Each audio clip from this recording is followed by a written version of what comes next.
Authentique et humaine, elle parle avec franchise.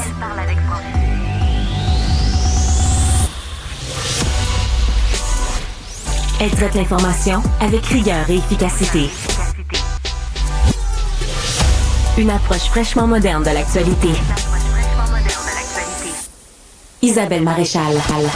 Un très bon mardi à vous tous. Merci beaucoup d'être là. Merci et surtout, oui, patience à vous tous qui êtes coincés dans la circulation. Je sais que c'est un mardi difficile. Déjà que le mardi, c'est comme pas évident. Le mardi, c'est la pire journée de la semaine. Mardi, jeudi. Parce que ce sont les deux plus grosses journées. Vous savez qu'au Québec, on travaille mardi, mercredi, jeudi. Les gens se déplacent pendant ces 3 jours-là, mais le mardi, c'est vraiment déjà terrible. Et là, on le sait, il y a deux activistes environnementalistes qui ont bloqué la structure du pont Jacques-Cartier, ce qui fait qu'en ce moment, le pont est fermé complètement à la circulation et ce qui crée énormément de congestion un petit peu partout. Ça déborde donc même au-delà des frontières de Montréal. Là.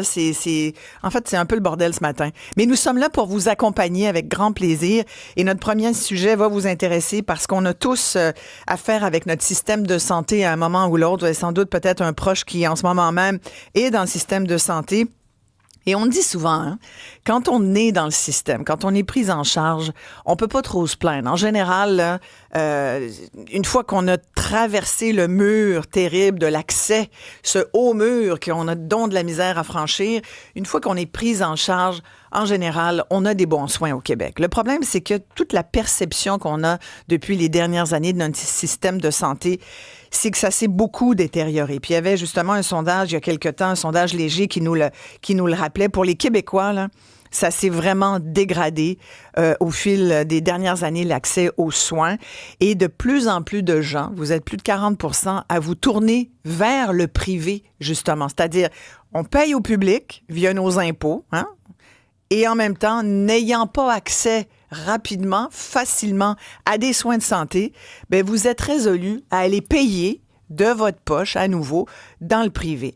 Mais cette perception qu'on est mieux soigné au privé qu'au public, parce que c'est ce que les gens disent. Les gens disent, en plus, je vais payer, ça me dérange pas de payer, je vais être mieux soigné.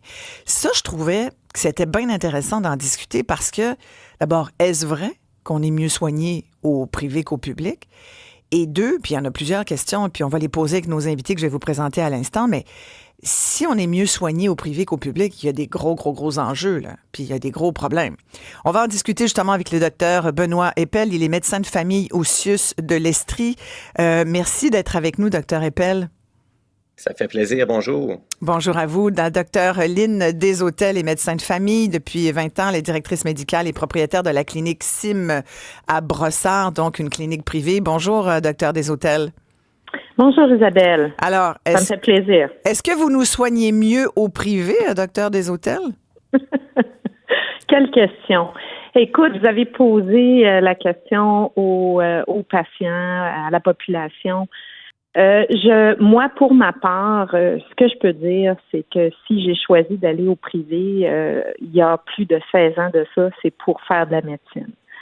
Je trouvais que dans le système public, on essayait de nous obliger ou de ne pas nous permettre d'avoir du temps avec les patients. Donc, est-ce que oui, je pense qu'on a de meilleurs soins parce qu'on a plus de temps avec les patients. Moi, je suis devenue médecin tardivement, puis j'ai toujours voulu être médecin pour le facteur humain. Une médecine qui prend le temps avec les patients, malheureusement, dans un système où on a dénaturé le facteur humain, on demande aux médecins aussi de voir des patients en très peu de temps. Je ne pense pas qu'on peut faire du boulot de la même façon. Alors, si les patients l'ont dit, si les personnes l'ont dit, ça doit être vrai. Deuxièmement, on a créé aussi des équipes de travail qui nous permettent d'avoir un meilleur suivi des patients. Ceci étant dit, comme tu l'as dit, je trouve ça très dommage qu'on soit rendu là parce que mon souhait le plus grand, ça serait qu'il y ait un partenariat privé-public, patient-prévention. Il faut travailler sur la prévention, la responsabilisation, autant de l'État envers les payeurs de taxes que les patients qui prennent leur santé en main.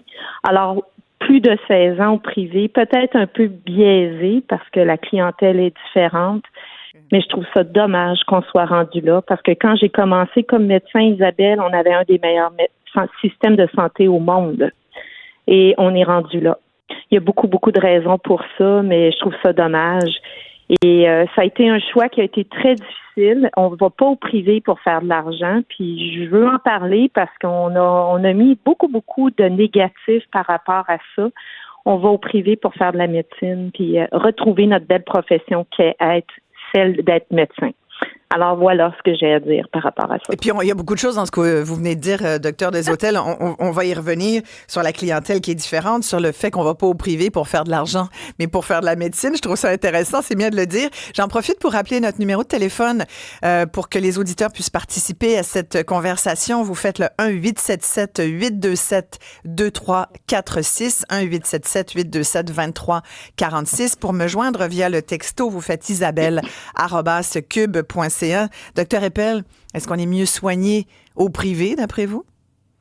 Vous qui êtes dans le public? Exactement. Moi, je vous dirais ceci. Vous avez dit tantôt, une fois qu'on a passé le mur de l'accès, on a des bons soins. Ouais. Je mets un bémol. On a effectivement des bons soins parce qu'on a une médecine de pointe nord-américaine, probablement une des meilleures médecines au monde. On a accès à des soins qu'on n'a pas accès dans un pays sous-développé. On a accès à ça. Dans ce sens-là, je vous donne raison.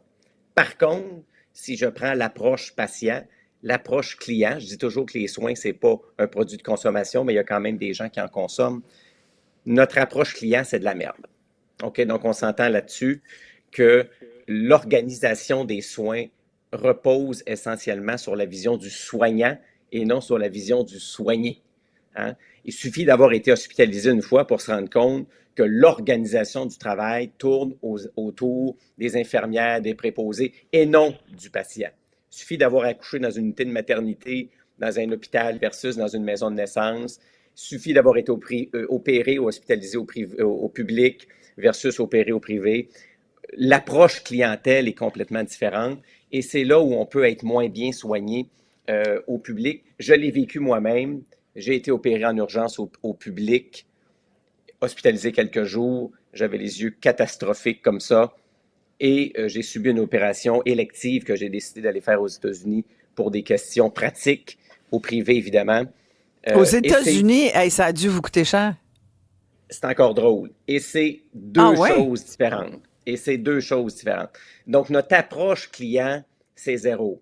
C'est zéro. Par contre, oui, on offre une médecine entre guillemets de qualité, moderne, nord-américaine, la meilleure au monde, mais qui repose essentiellement sur l'organisation des soins, repose essentiellement sur les soignants et on se fout un peu du soigné.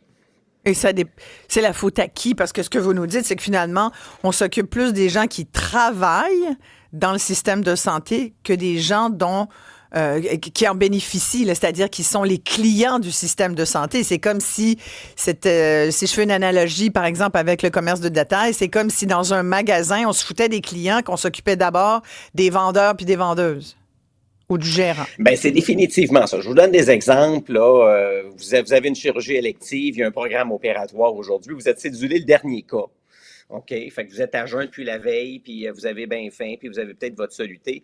Mais si l'avant-dernier cas déborde, là, Mme Maréchal, bien, ça se peut que le dernier cas, on dise, écoutez, là, ça va aller à demain. Retournez chez vous, là, vous irez manger, puis vous vous remettrez à jeun à minuit. Pourquoi on fait ça? Pas parce qu'il est rendu minuit et demi, parce qu'il est rendu 4 heures, puis qu'on ne veut pas faire de temps supplémentaire, puis qu'on ne veut pas imposer le personnel. Le chirurgien est bien prêt à opérer, lui, jusqu'à 4h30, 5h, mais le bloc opératoire va fermer à 4 heures. Fait que, regardez, prenez vos clics puis vos claques, vous avez pris votre journée de congé, vous êtes tout organisé, vous êtes à jeun, bien, retournez chez vous, là, on va recommencer ça une autre journée. Hein? C'est ça, le système de santé.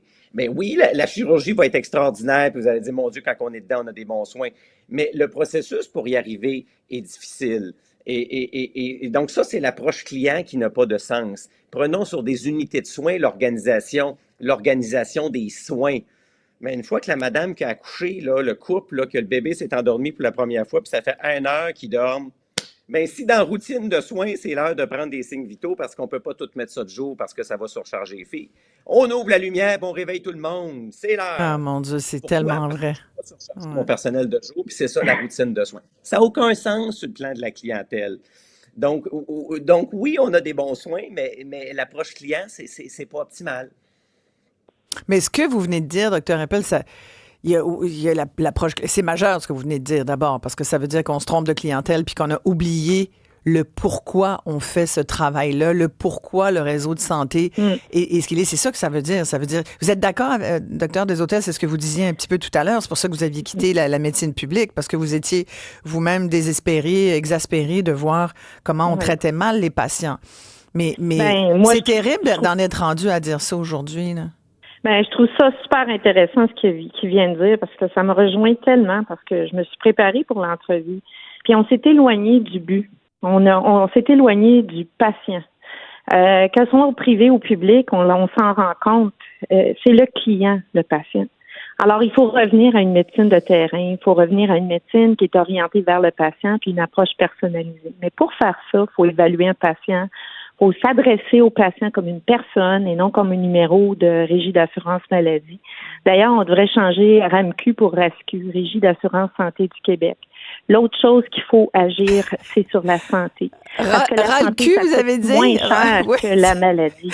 Vous avez dit RASQ. Il y en a qui vont faire des blagues. Vous savez, genre, on en a... Excusez-moi, ça fait vulgaire ce matin, mais on est dans le trafic, là. On est comme... Hein? Mais il y en a qui diraient ras le cul, puis ça serait... Je pense que ça deviendrait la nouvelle blague. Tu sais, la régime d'assurance... Je pense qu'on va garder RAMQ. La RASQ, pour un peu avoir une approche préventive, s'occuper aussi des patients, parce que ceux qui me connaissent, j'ai aussi fait un réseau de cliniques. C'est un réseau qui a une approche intégrative où on essaye d'être dans la prévention. On essaye aussi d'amener une approche d'éducation pour responsabiliser le patient vis-à-vis de sa santé. C'est bien beau de dire, OK, on traite la maladie. On traite la maladie. Est-ce qu'on soigne une personne? Alors, Dr. Heppel en a parlé, je suis tout à fait d'accord avec lui, mais c'est triste qu'on en soit rendu là parce qu'on a perdu l'essentiel, c'est-à-dire s'occuper de la personne. Et dommage. Et ça a été déchirant pour moi parce que j'aimais ça faire de l'hôpital, mais on est dans un contexte où tout le monde va vite. Et oui, effectivement, le service, la personne, on l'a oublié. Et au privé, on se doit d'être orienté vers le service client. Les gens nous payent pour venir nous voir. Mais nous aussi, on paye moi, j'en au ai public. Des solutions. J'aimerais ça pouvoir parler au gouvernement. Oui, vous avez des solutions, vous dites, Dr. Desautels? Bien sûr, j'en ai des solutions. Ça fait 12 ans que je développe un modèle de santé ou un modèle aussi où on est une équipe santé, où chacun a un rôle à jouer. Moi, je crois à l'approche multidisciplinaire où on devrait utiliser les infirmières à bon escient, leur permettre une certaine latitude de pratique aussi. Alors, elles pourraient nous accompagner à mieux soigner les patients, à avoir un suivi qui est plus adéquat. Parce qu'à un moment donné, de toujours rattraper la maladie ou être rendu au pied du mur où on ne sait plus quoi faire, ça coûte cher. Ça nous coûte cher. Les structures sont lourdes aussi. On a tellement alourdi. Mais c'est pas ça que le gouvernement essaye de faire, Dr. Desautels, quand vous dites l'approche multidisciplinaire que vous prônez, des infirmières au bon endroit. C'est pas cette fameuse flexibilité là, que nous a rabâché le gouvernement là, avec. Oui, mais encore faut-il qu'ils le fassent. Il y a des enjeux. Ils disent qu'ils vont le faire avec la nouvelle réforme. Ça fait 12 ans que je le vis. Ouais. Et on se doit de peut-être commencer à penser. Tu sais, il y a un modèle qui existe des coops. Si on avait mis une petite responsabilité financière aux patients qui consultent à dernière minute ou pour des raisons futiles, je me rappelle au public, parce que j'étais au public avant d'être au privé, moi, puis j'aimais mon travail, il est très diversifié. Les gens consultaient dans le sans rendez-vous à l'époque, on appelait les urgences pour des renouvellements de prescription. C'est peut-être 20-25%. C'est pas la place pour faire un renouvellement de prescription. C'est un exemple. Complètement. Mais ça, vous en a donné. Moi, j'en donne aussi des exemples. Ouais. Alors, tu sais, si les gens étaient plus à l'affût de leurs symptômes, de la prévention, d'avoir des bonnes habitudes de vie, peut-être qu'on serait moins dans un marasme. Mais il y a une structure aussi. Il y a une structure. C'est lourd. Il faut faire du ménage, mais ça, c'est un gros mammouth, notre système de santé, puis c'est dur à déplacer ou à changer. Permettez-moi de lire quelques textos. Là. Il y a un psychiatre qui préfère garder l'anonymat, mais donc c'est un collègue à vous, à tous les deux. Il dit que c'est tellement vrai ce que vous dites en ondes actuellement et lui-même est de plus en plus incapable d'avoir une approche patient. C'est un psychiatre qui nous écrit ça au moment où on a plus que jamais des grands enjeux de santé mentale au Québec. Il y a Martin qui nous dit « Le patient est important pour quand il paye. La médecin est allée au privé pour ça, j'imagine. Ça vous interpelle, docteur Desautels, quand vous disiez tout à l'heure, je suis allée au privé. Pourquoi vous êtes allé au privé? À part votre écœurantite, vous avez dit on va pas... C'était pas une écœurantite. La première raison pour laquelle j'ai décidé d'aller au privé en 2008, c'était pour équilibrer ma vie professionnelle et ma vie personnelle. Ça a été un choix parce que moi, je viens de la même culture que tout le monde. D'avoir que les patients aient à me payer, moi, je devais apprendre à charger pour mes soins professionnels. On est avant tout des professionnels de la santé. Ouais. Puis Voulez-vous la suite du texto? Je me sentais gênée à l'époque. La suite du texto, c'est que la médecin rembourse le 60% d'argent public qu'elle a eu pour ses études, alors. S'il savait. J'ai un livre qui s'en vient sur mon aventure au privé, mais surtout comme entrepreneur. Mais c'est vrai que ça coûte pas cher. Il y a beaucoup de jugements par rapport au privé. Mais avouez que on parlait des États-Unis tout à l'heure, docteur Benoît Eppel en parlait, qui est allé se faire soigner aux États-Unis. Puis quand j'ai dit que ça a dû vous coûter un bras, il m'a dit pas tellement. Je suis curieuse de savoir combien ça vous a coûté, docteur Eppel. Mais rapidement sur la question des cours de médecine, on sait que c'est pas mal moins cher ici. C'est pour ça qu'il y a plein d'étudiants étrangers qui viennent faire leurs cours de médecine au Québec, comparativement ailleurs au Canada même. Et on ne parlera pas des États-Unis où ça coûte vraiment très, très cher, là, faire son cours de médecine. Fait que c'est sûr que pour et c'est les citoyens québécois qui payent pour ça, là, c'est l'éducation. Tout le monde, ici, l'éducation, c'est ça. On accepte de payer pour des cours parce qu'on se dit les gens vont rendre à la société après. Mais si tous les médecins dont le cours est payé par les citoyens se ramassent au privé, vous comprenez la logique à un moment donné? Je comprends les commentaires des gens, là. Ben, je les comprends aussi. Parce que moi, quand je suis sortie de la RAMQ, j'ai demandé au gouvernement de pouvoir continuer à faire de l'hôpital. Puis on est en 2024, puis on peut pas faire les deux. Ah ouais. On pourrait demander aux médecins de faire un certain nombre d'heures. Parce que là, les médecins ils sortent de la RAMQ. Il y a vraiment un fléau d'exode vers le privé, ce qui est, à mon sens, très triste. Et pas juste envers le privé, il y a un exode en dehors de la province. Parce qu'à un moment donné, tu es un chirurgien, tu n'as pas de temps opératoire, qu'est-ce que tu fais? Ouais. Qu'est-ce que tu fais? Ouais. On blâme les médecins qui vont au privé, mais dans quelles conditions travaillons-nous actuellement? On a aussi coincé les médecins dans une façon de travailler qui est plus du tout agréable, qu'on soit au privé ou au public. Ça n'a pas rapport avec le privé et le public, ça a rapport avec comment on nous demande de travailler. Au public, ils n'ont pas de temps avec les patients, ils ne sont pas rémunérés pour prendre le temps avec les patients. Ça l'a détérioré là, au cours des 15 dernières années à un niveau que c'est plus le fun.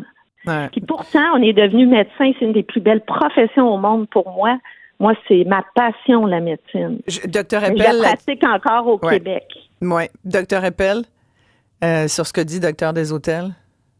Ben, moi, je pratique dans le réseau public, puis j'ai l'intention de continuer à pratiquer dans le réseau public. Je me sens Est-ce qu'elle devrait rembourser une partie de son cours de médecine, la docteure Desautels?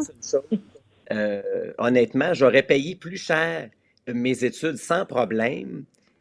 J'aurais payé le prix des États-Unis, mais avec les impôts et les taxes des États-Unis le reste de mes jours. Je pense que j'aurais été gagnant en bout de ligne. OK, donc oui, on paye moins cher, mais on paye énorme. On est ceux qui payons le moins cher en Amérique du Nord, mais on est ceux qui payons le plus de taxes et d'impôts. Alors, à un moment donné, on le paye sur toute notre vie. Là. Je pense qu'il faut être conscient de ça aussi. On pourrait très, très bien dire, ben écoutez, l'éducation va coûter très cher, puis on va arrêter de payer une pièce et demie le litre d'essence parce qu'il y a plein de taxes là-dessus. Je pense que, tu sais, il y a tout un débat à avoir là-dessus, mais là, je pense qu'on touche quand même.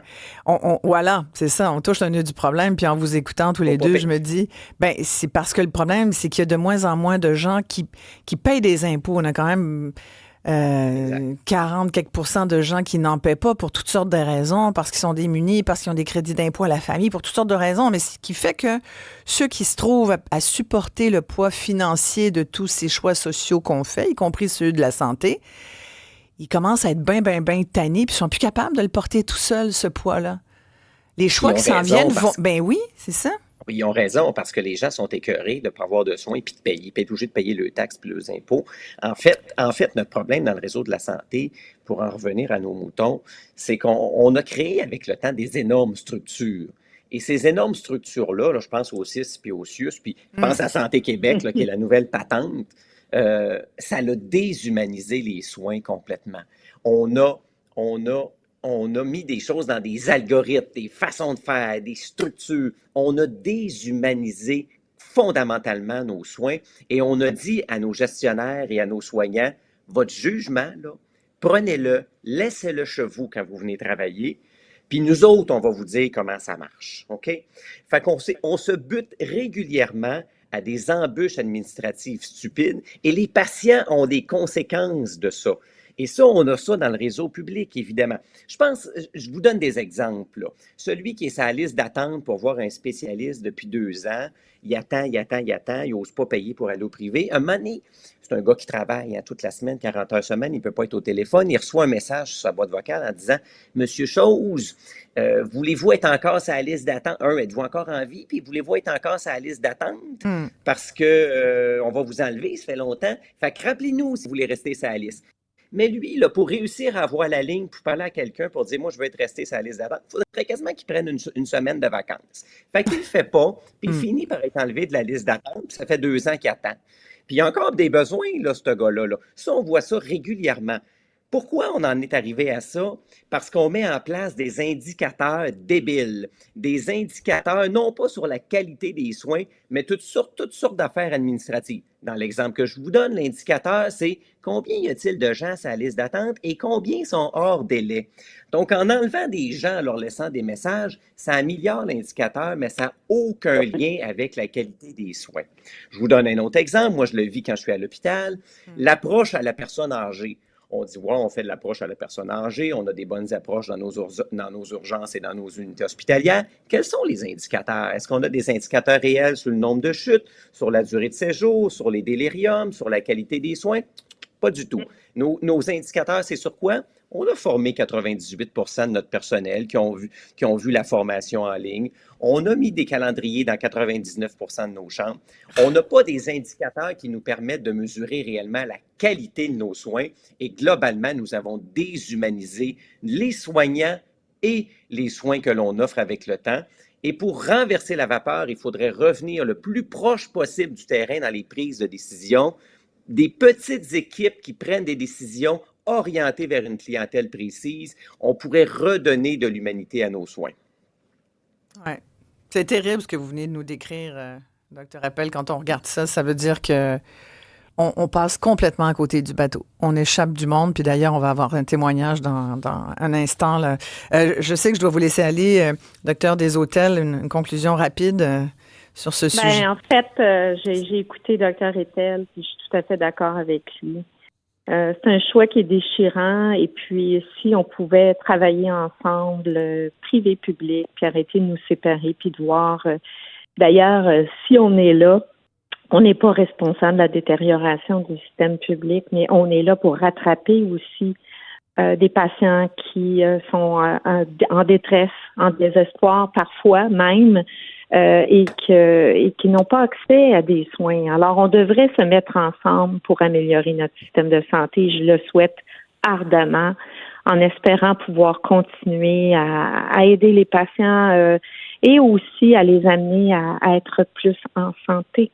Il faut éduquer beaucoup et responsabiliser tout le monde en matière de santé aussi. C'est important. Merci, Dr. Lynne Desautels, médecin de famille, directrice médicale, propriétaire de la clinique privée SIM à Brossard. Dr. Eppel, vous allez... Le prochain témoignage, là, c'est vraiment très inquiétant.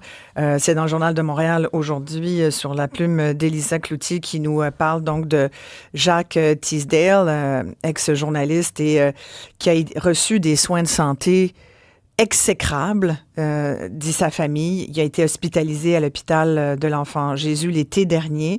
Et là, la famille de Jacques Teasdale veut poursuivre le CHU de Québec pour près de 1 million de dollars. On a son fils Olivier avec nous au téléphone. Bonjour. Bonjour. Racontez-moi un petit peu pour quelles raisons vous avez décidé de poursuivre le CHU de Québec. Ben, tout d'abord, on a décidé de poursuivre le CHU de Québec parce que mon père a littéralement été oublié par le système de santé de Québec, ici à l'Enfant Jésus à Québec. Mon père, en 2020, a passé un TACO qui annonçait un adénocarcinome in situ au niveau des poumons. Il a convenu avec son pneumologue à l'époque de faire un suivi 1 an plus tard, donc c'est-à-dire en décembre 2021. Et malheureusement, la requête n'est jamais partie. Mon père a carrément été oublié par le service de pneumologie, par le pneumologue à Québec, ce qui a causé, il y a 4 ans plus tard, un cancer des poumons stade 4, là, le 4 mai dernier. Mon père est décédé le 16 juillet 2024, le 16 juillet dernier. Mais c'est terrible. Je suis désolée d'apprendre ça, M. Teasdale. Vous dites donc que votre père a été complètement oublié. Un autre de ces cas, justement, de patients québécois qui passent entre les cracks, qui sont oubliés. Le dossier est parti, le dossier a été échappé, le fax n'est pas parti. On avait une dame hier, justement, dont on parlait, Marie-Claude, qui, elle aussi, avait dû elle-même aller passer un IRM, puis c'est parce qu'elle a eu un suivi sur un autre dossier qui fait qu'elle a pu avoir cet IRM pour se faire finalement greffer de la moelle osseuse plusieurs mois plus tard. Mais on a failli l'échapper aujourd'hui. Dans le cas de votre père, il y a bien sûr ce dossier là, qui a été oublié, mais il y a aussi le fait que quand il était traité, il était très mal traité. On a sacré après lui, vous dites. On refusait de l'amener aux toilettes. Souvent, vous l'avez retrouvé en plein milieu de l'urgence, nu, dans son urine ou ses excréments sur son lit. C'est terrible, ça. Exactement. Ben, vous savez, Mme Maréchal, moi j'ai 44 ans. Mon père avait 74 ans lors de son décès. Et de son diagnostic de cancer des poumons au 16 juillet, lorsqu'il est décédé, ça a été 2 mois de souffrance incroyable, mais pas juste de souffrance causée par la maladie, mais de souffrance causée par les soins. Vous venez de le dire, mon père, à de nombreuses fois, on l'a retrouvé nu sur des civières, au travers des gens. On demandait pourquoi il était nu. Ben, les gens n'avaient pas le temps tout simplement de l'habiller, demandaient de s'habiller alors qu'il ne pouvait pas fonctionner, il n'était pas capable de se lever, de bouger ses bras. Il y avait beaucoup de difficultés. On l'a laissé dans ses excréments. On changeait pas ses couches. Mon père avait des besoins de pansement au niveau des jambes pour une forme d'hypertension pulmonaire où ses jambes saignaient, coulaient. On pouvait penser même qu'il avait uriné par terre, mais c'était pas ça, c'était ses jambes. On le laissait baigner dans ses pansements parce qu'on refusait de les changer. Ça a été 2 mois difficiles ici, je vous dirais. Mon père était journaliste. Mon père avait cet esprit journalistique-là de dire documentez votre dossier parce qu'un jour je serai plus là. Prenez des photos parce que les gens ne le croiront pas. On a pris des photos, des vidéos. Et quand on parle de ça avec les gens, quand on montre ça aux gens, les gens tombent en bas de leur chaise littéralement parce que on peut pas se dire en 2024 que quelqu'un est soigné de cette manière-là. La logistique fait que les gens ne sont pas bien soignés actuellement dans le système de santé. Et pour rajouter au drame de cette histoire du cas de votre père, Olivier Teasdale, le pire, là aussi, un des éléments épouvantables par rapport au traitement qu'il a reçu, mais même le traitement administratif, c'est que vous avez voulu avoir des documents, donc son dossier médical à votre père.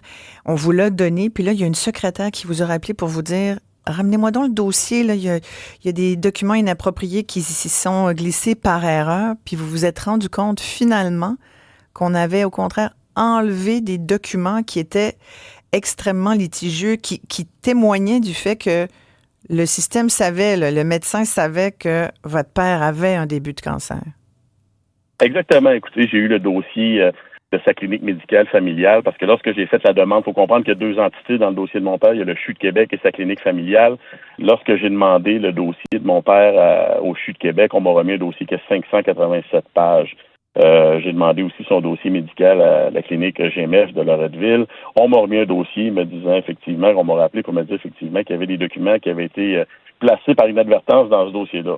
Je suis pas journaliste, mais j'ai quand même l'esprit du père. J'ai imprimé le dossier avant d'aller le porter pour comparer ce qu'on allait enlever. Effectivement, il manquait un document important, c'était le document de radiologie que je n'avais pas eu au CHU, mais qui avait été envoyé à la clinique de Loretteville, et le CHU me l'avait pas remis non plus. C'est un document de la radiologiste qui confirme que mon père, en décembre 2020, lorsqu'il passe le TACO, a un adénocarcinome in situ suspect, donc un début de cancer au niveau des poumons. Donc, ce document-là est très important parce que ce qu'on vient dire à mon père plus tard, c'est qu'il a un nodule au poumon, alors que ce qu'on appelle un adénocarcinome est réellement un cancer. Donc, il faut appeler les choses par les vraies choses. Mon père avait un cancer des poumons en décembre 2020 qui devait être suivi en décembre 2021 et malheureusement qui n'aura jamais été fait. Mais ce document-là a été littéralement retiré des documents et il nous a même pas été remis par le CHU de Québec, alors que maintenant, on a gardé la copie. Mais par contre, mais ça, en plus, là, c'est... Ben, sincèrement, sous réserve, c'est quasiment frauduleux de dire, attendez, on masque des documents de santé qui seraient importants, mais c'est surtout qu'on essaye ici d'effacer, visiblement, ce qui s'apparente à une erreur médicale, là. Mais vous savez, on n'est pas surpris dans ce dossier-là parce que ça a été extrêmement difficile d'avoir ces documents-là. Et puis, on n'est pas surpris qu'il ait tenté de l'enlever parce que ça vient complètement confirmer ce que nous, on avance, que mon père avait bel et bien un cancer en 2020, donc même 2020-2021. Donc, mon père avait un cancer qui était confirmé par la radiologiste de l'époque. Donc, on n'est pas surpris que ce document-là ait été enlevé du dossier, là.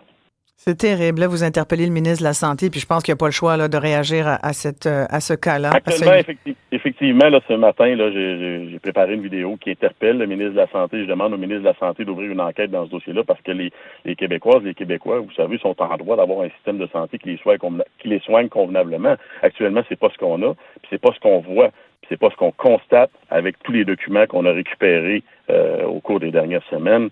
On constate que malheureusement, notre système de santé est plus que gravement malade et il est moribond. Avoir su, vous seriez allé avec votre père au privé, Olivier Teasdale?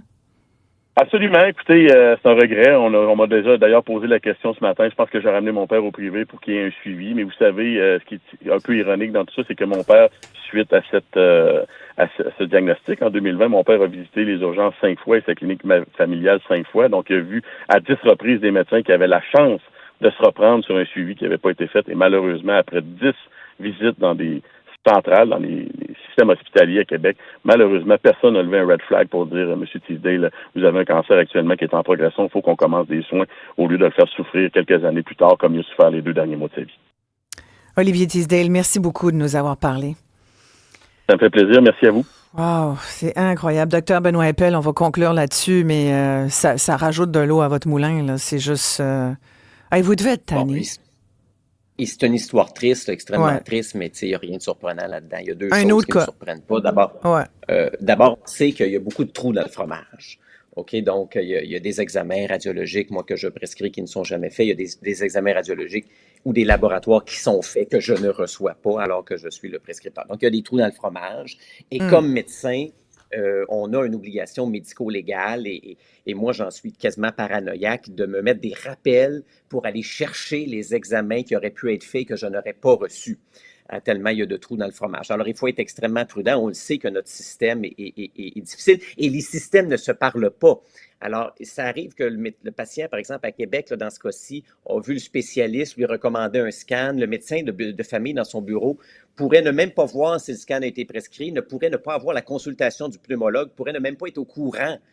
Alors, la communication, ça peut être dangereux. Mais il n'y a pas le dossier Santé Québec, là, ça ne permet pas à n'importe quel praticien d'avoir accès à l'information patient?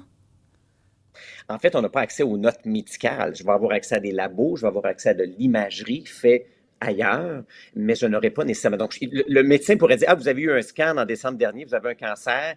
Est-ce que le pneumologue, qu'est-ce qu'il vous a dit, le pneumologue? Est-ce qu'il a prescrit un examen? Est-ce qu'il l'a réellement prescrit? Est-ce que l'examen a été fait puis envoyé au pneumologue? Donc, on a des trous. Dossier Santé Québec, c'est fragmentaire. Ça, c'est les jours où ça marche, Santé Québec. Là, ça ne marche pas tous les jours. Et l'autre chose qui me surprend, parce que je le vois à l'hôpital, c'est quand il dit « Mon père a été laissé nu, mon père… » Ça, là, puis c'est pas la faute des soignants, il manque de monde. Moi, là, quand je fais ma tournée médicale à l'hôpital, sur l'heure du dîner, des fois, je fais manger des personnes âgées parce qu'ils ne me mangent pas par eux-mêmes, parce qu'il n'y en a pas assez de préposés aux bénéficiaires pour en faire manger 30. Ben non. Alors, nécessairement, les gens se dégradent là, dans leur lit. Mais j'ai pas eu le temps d'en parler avec Olivier Teasdale, mais ça m'apparaissait être comme le tiers des patients dont on dit qu'ils ne devraient pas être à l'urgence, c'est-à-dire qu'ils devraient être en CHSLD, ou peut-être dans le cas de quelqu'un qui a un cancer comme ça, peut-être même aux soins intensifs, parce que visiblement, c'est un cas... Aux soins palliatifs. Aux soins palliatifs, pardon. Mais comme il y a une surcharge de gens âgés, malades, qui ont besoin de soins, qui ont besoin d'être habillés, lavés, nourris, on manque fondamentalement de préposés aux bénéficiaires. On a beau dire nos ratios sont corrects aujourd'hui, mais quand il y a 10 bouches à nourrir à la cuillère, ben, il y en a qui ne mangeront pas nécessairement à leur faim. Il faut être réaliste là-dessus. Alors, je ne suis pas surpris où on n'aura pas le temps de le changer, on n'aura pas le temps de l'habiller. La couche va être pleine plus longtemps que ce qui est prévu. Ce n'est pas à faute du personnel, mais moi, je les regarde aller, les préposés aux bénéficiaires. C'est des marathoniens dans leur journée. Ils courent d'un patient à l'autre. C'est certain qu'ils ne peuvent pas offrir une prestation optimale à chacun d'eux.